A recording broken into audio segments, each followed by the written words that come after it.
Stambo, chache, hakachena kukimu. Tine mapats, muomwe, haya handi face, masin pasta, muone, jewelry cost, papa, simba, Rolex, chimundi pachamba chepa robati, kimone, tine kamponero kangu kantongo ita, kampisiro kangude kantongo ita, irisika handi popo, handi mkofera, nino kura, nino mejas makiri, nongo ita, timbachka. Amunzwa yawe Stambo T songejo chinzio nanganisa right here on Platinum FM. It is your weekend breakfast. Sarango ndonzi chishamiso nchimbo batira hot property mbijana. Yeah, Stambo T anonzi Milton Chingu akakura akarerwa kuChinoi akadzidza pane Makonde High School then akazoenda kucollege paHarare Poly kusvika patiri panapa izvozvi. A nice one, nice one. Feel free to send your messages 0719-945-945. You can also call us live per number. This one ain't there. Kayskid song is a bad gen and this is really produce. This was just international we present. Yes.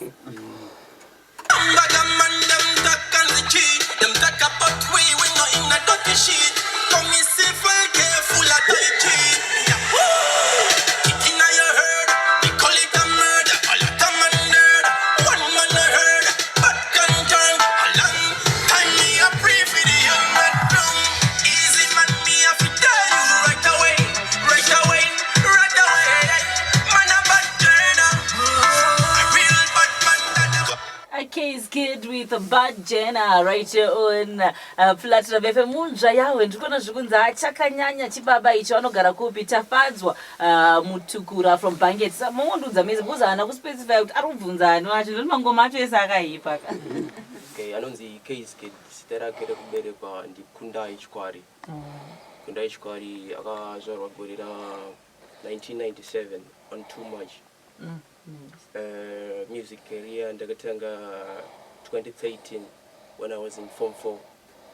Okay. Yeah, but recording is ndakazostanga 2016.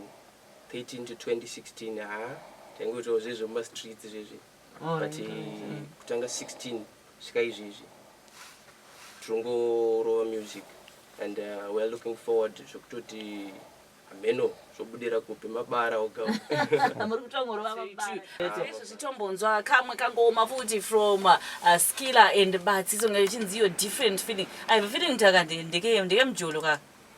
Ndizo. Regati Gunz.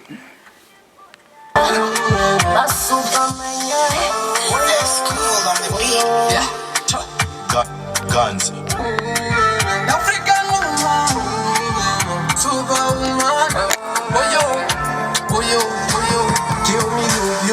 I die.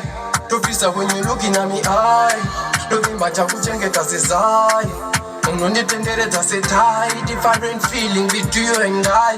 No da go and no go that it's a mine. Nakazungu wana mutimai. Nakuda kutono bisandai.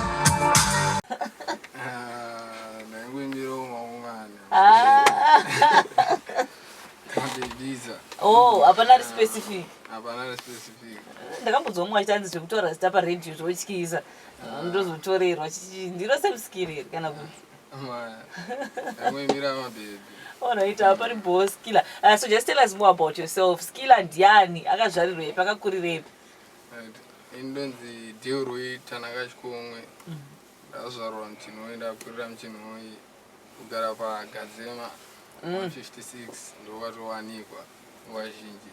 Zvemangoma zvakazobva kupi? Zvinhu zvaunotokazvarwa unazvo here kana kuti? Yeah. Ndangotanga zita kwaya since over primary. Alright. Yeah. Then secondary ndobva ndazotanga kuimba zvidhanzo. Chii chaitika? Ndana form 2. Mashamwari angu ese anangotamba navaimba. Alright. And then ndobva ndakangoda kufarirawo zvekuimba since ndaimba over primary.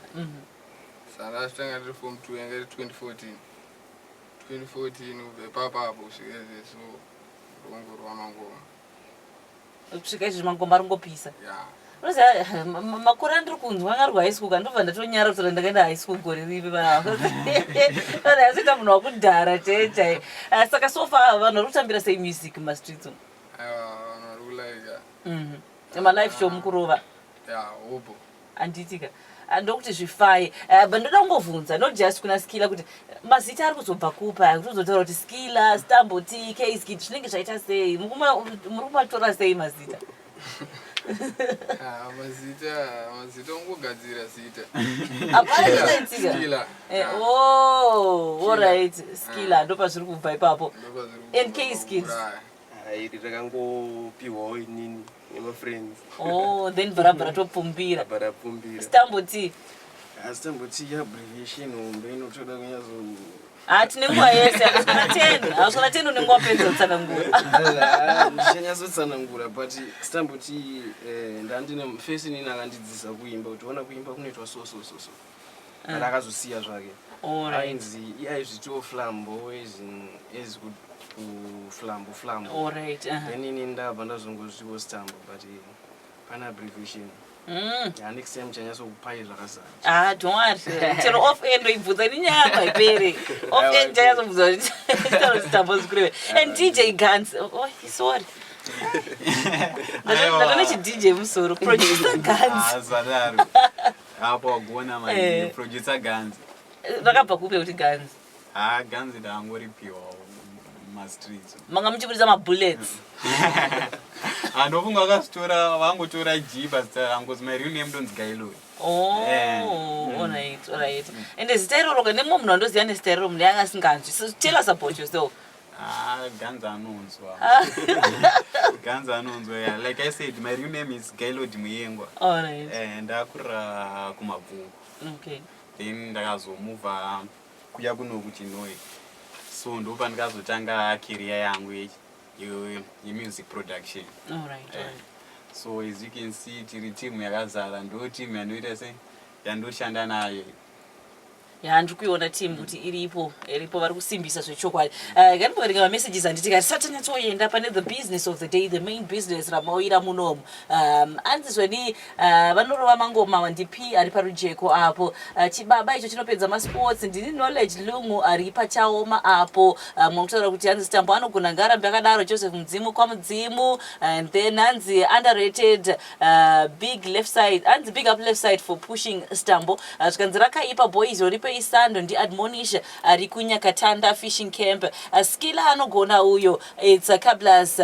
kudestiny Chinoi motauro zvekare kuti bezel pachinoi katanda proud of you mumwe ari kutumirawo message hanzi Gunz we are listening messages chakawandisa mukuratidza kuti mukutodiwa zvekudaro baba Audrey kumagunji hanzi boys rotete dzogona manje dzinenge dzakufamba nemaGunz keep on pushing motaura zvekare kuti ana boys ma1 ko zvamuine talent 1 zvikanzi boys idzoka dzose zvadzo dziri nani zvadzo ndi P-man Manyadza ari pachivakare nyama big supporter weMan City motaura zvekare kuti rakaipa Kayskid nomufarira zvisingaite my Ashley sending message vari kukariba zvikanzi otafadzwa gomba kwamudzimu uyo anogona uyo mwakutaurawo zvekare kuti ndi mai machingauta kuna muzari machamire nonoti zviri hard kuconvince ana moms kuti vanga vachiteerera danzo wobva vataura futi kuti iri kunakidza which means muri kusimbisa boys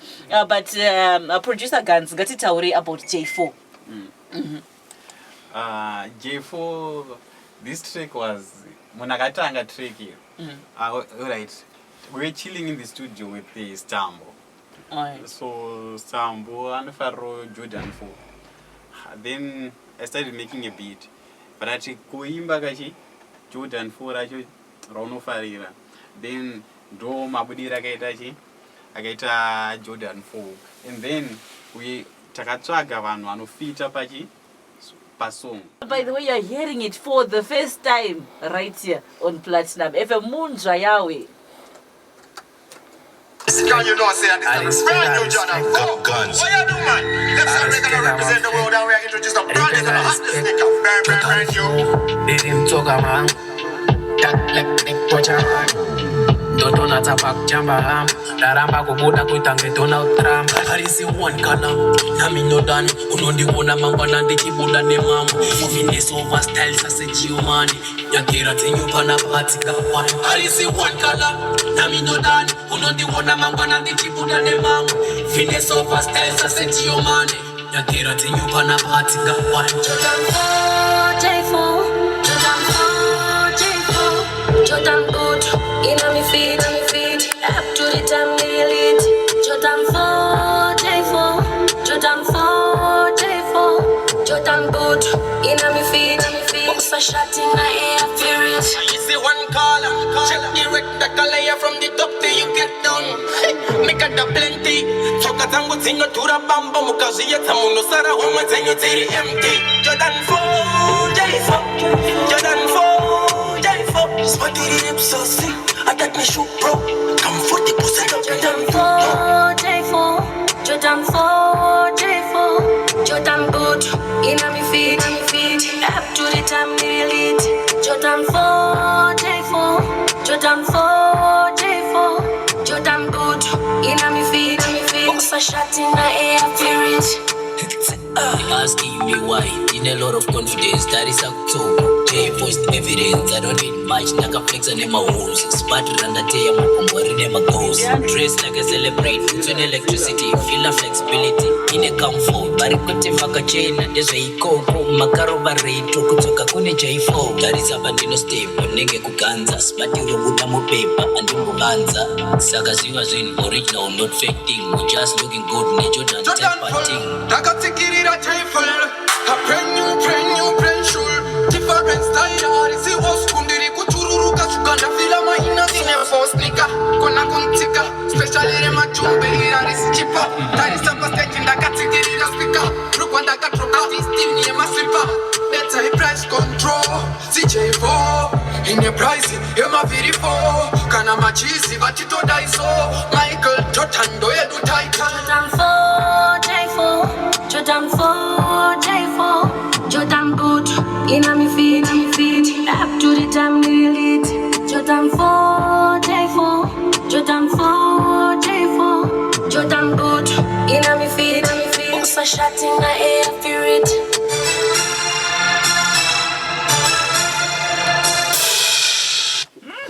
chakanyanya isi ndava ndaisa like yangu baba video rakatobuda ere producer video richatobuda nevideo saka rakatorekordwa ambosi kungonditengerawo jefu nongofita handichaona kuti kukwanisa papi because ndaifanira ndofanira kuonekerawo pavideo ipapa kuzvinyatsomeka send big shout out to our videographer ndiye rakaita video rake ndivava vataurei nezita vazikana kuti varimo mustudio anonzi Zegbob Momula Inc. all right ane mapicture angu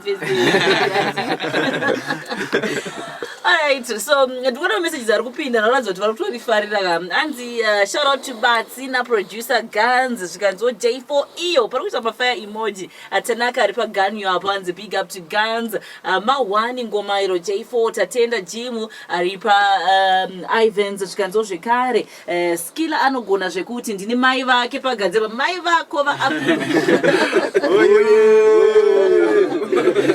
boys dzogona sando dzavo ndi precious rusununguko ari parusununguko papa ndi precious ari parusununguko isisiri name tafadzwa kutengwe patoro farm anzi vanogona vakomana avo boys rinogona zvaro that's Wilson Dzoma ari kumagunje ndinoti motoro makalls anditi ati munzwa kuti muri kurifila sei boys irori zviri sei muri live for Platinum FM